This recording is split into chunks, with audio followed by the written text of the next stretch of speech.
All right, we're going to keep going to calls. Folks, Obama move would eliminate 8 out of 10 pocket knives. I'm looking at the knife that they're displaying here, and I know that these guys don't have the story, so we're just going to kind of zoom in on it. But I definitely have one of these. I'm about the most non-violent dude out there. I am a proponent of the Second Amendment, and by God, I think I should be able to have a knife. I mean, what is that, like a 3 or 4 inch blade? And they're going to ban that altogether? Folks, the country is gone. The country is gone. And we only know about this story because Rob Dew gets an email. He prints it out. He forgets all about it. And we get somebody from, semi-mainstream media, really, out of talk radio across the country calling in, making a joke about making a literal joke about banning pocket knives. And unfortunately, it's no joke. It's reality. It's disgusting.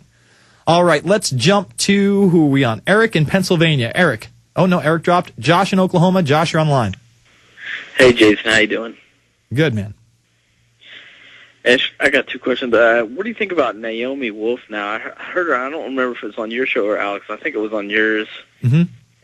And she was saying how Obama's elected now, and now I'm starting to see the way the Afghan war is going, and I really think we need to stay there now. What do you think about that? Ooh, I think that was on she your didn't show. say that to me. I would have challenged her on that position. In fact, I had her on my show, and I said, well, what about the fact that the Afghan war and the Iraq war are still going? And she was very hesitant to attack Obama, but at the same time, she wasn't disagreeing with me that the same policies were going on. I felt like she wanted to give him even more time. I had Ray McGovern on before Barack Obama was even in office, and he was only elected, and he was kind of an Obama apologist. But I want to get her on again because I want to go over things like the City Year Group, the AmeriCorps funding. I want to go over, the fact that they're putting more troops into Afghanistan. And really her film, The End of America, although she put it out there to try to get Obama elected, admittedly, to beat the Republican Party, she doesn't say it's a Republican issue in that film. She says that continuing administrations could build upon this power. And really, that's what's happened.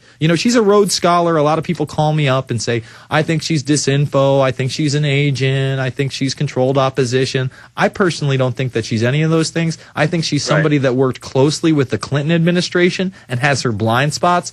Being on the inside to these things, it's very hard for people to get past those blind spots. I mean, look at Kevin Booth, for instance, the guy who made American Drug War. He edited a bunch of Alex Jones's films, worked with Alex for years, and he won't even go as far in his film to say that Gary Webb was killed. He says that Gary Webb committed suicide. He shot in the face twice with a shotgun. How do you shoot yourself twice in the face with a shotgun? You know what I'm saying? So he's got his blind spots too. Yeah, exactly. It's impossible. Okay, I've seen someone shot in the face with a shotgun, folks. I've watched the banned videos, the Faces of Death videos, those kind of things. And let me tell you, when a shotgun goes off in your face, that's it. There's no second shot that goes off. Your face is mush, and it's over. It ends. You got anything else for me, brother? Hey, good luck tomorrow on the Infowars bomb, money bomb. And thanks for all you do, Jason. You got it, brother. Thank you, man. Let's go to Steven in Texas. How are you tonight, Steven? Yes, sir. Steven, you there? Steven? Yeah, hey, okay. Hey. Ooh, there we go.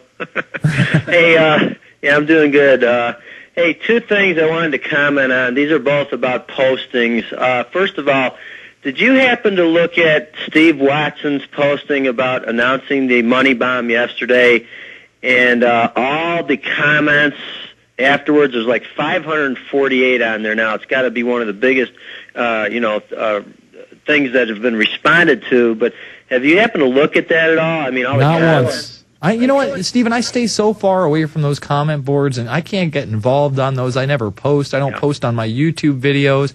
I check out the news and information, and every once in a while, I might skim it, or if somebody sends me, something via Facebook or MySpace about it, maybe I'll check it out, but I keep away. What were they saying? Well, more than, I'd say well over half of them are these morons on there talking about he's just in it for the money, Prison Planet TV is a failed venture, and he's just throwing more money into this money pit, and, blah, blah, blah. So what that tells me is that you guys are obviously doing something right for these people. I mean, I've never seen such hatred being spewed out against Alex, and all the posts I've looked at, like the ones in response to the money bomb. It's just amazing. The other thing I wanted to comment on, did you happen to see the video, or you probably at least heard about this elderly lady, 72-year-old, that was tased by a cop out your way? Yeah, we covered it. We actually played the video in there, and somebody actually called in to say that there's the dashboard cam, and I just want to make this clear so people don't think that I'm making this up. This guy says that the dashboard cam was released earlier last week, and that it shows her pushing the cops around like 6 times before she actually gets tased. I don't know if it's true. All I know is that a 72-year-old woman was tased. I do want to see the dash cam video, especially if it's released. You know, this guy could have been spitting out disinformation. Who knows? Maybe he was being truthful. But even if this woman was, quote-unquote, attacking the police officers, how hard is it to put her on the ground and put her in cuffs without having to tase her, Stephen? Well, you know, here's the thing. I went on YouTube where this video is posted, and it's been all over the news. You know, Fox is running everything, and they didn't really put a negative spin on it, surprisingly. No. But here's the thing. It's amazing to me. Do you remember last year when Karl Rove gave a speech at a Young Republicans rally at some college? And, you know, there was some guys, I guess, from We Are Change there, and they held up a sign, you know, a banner about, you know, war crimes and this kind of thing. And, you know, and Rove just kind of told them to shut up. And then you heard some of these guys, these are, you know, 20-something-year-old college students, yelled out, "Tase them." And the thing what about the college student that was actually tased at a library? State University, Remember that? He was in a library, and because he didn't want to show his papers, please, the police came up to him. They wanted his identification. He asked why. They couldn't give him a reason. He says, "I'm going to leave." He gets tasered in front of 20 other students. Thank God for cell phone cams and catching that so we could make a big deal out of it. Well, this one, I mean, you got to go on YouTube and look at the comments there, because these people have not only drunk the Kool-Aid. I mean, these people are saying, and I actually had a friend of mine, I copied and pasted that video and sent it to a bunch of friends of mine, and I got one guy writing me back, a guy that I've lost some respect for now, saying, well, I saw the whole thing on the news, and, you know, as far as I'm concerned, the cop's response was appropriate.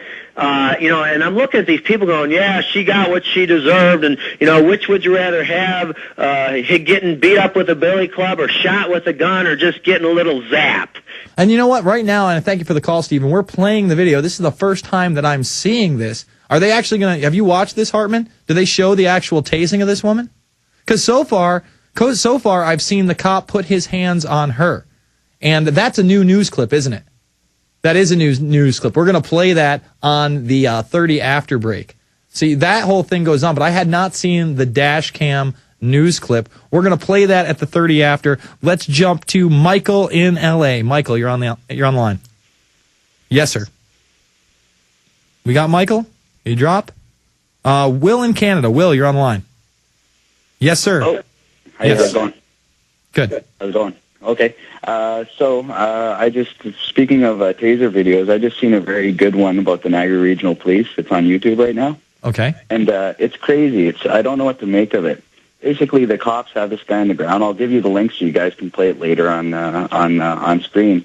But they have him pinned down, and he invokes, like, Yahweh, and he's trying to appeal to their sensibility. I have seen this video, and what happens, you know what, the guy does seem a little bit insane. It looks like somehow, I don't know what, he has a warrant out, apparently, from the cops. The cops say he has a warrant. He changed his name, he changed his name, but listen, let me say this. If he changed his name and he had a warrant under another name, he still has a warrant. What I did find unbelievable is that they are pinning him down, they're getting ready to tase him, and he gets away. He does get away. They actually tase him. Like, you can hear the flash coming off the tase. While they're tasing this guy, he actually forces his way up to his feet, rips the taser outside of him, and then he books from the police, and they don't even pursue him.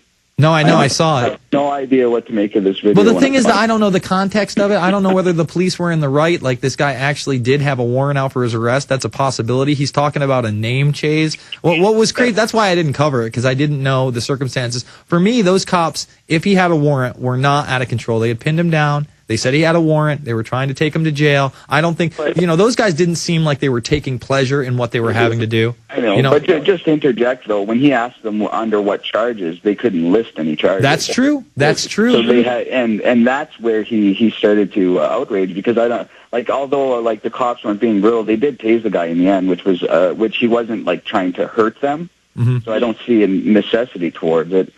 Secondly, like I said, they can't even tell him what he's being arrested for. If you can't tell me what I'm being arrested for, you're not within your legal rights to place me under arrest. Period. I hear you. The warrant, though, it was too sketchy for me. I didn't know the backstory on that, but I did see the video. And I want people to check it out just for the amazing point that the guy does get tased and gets away.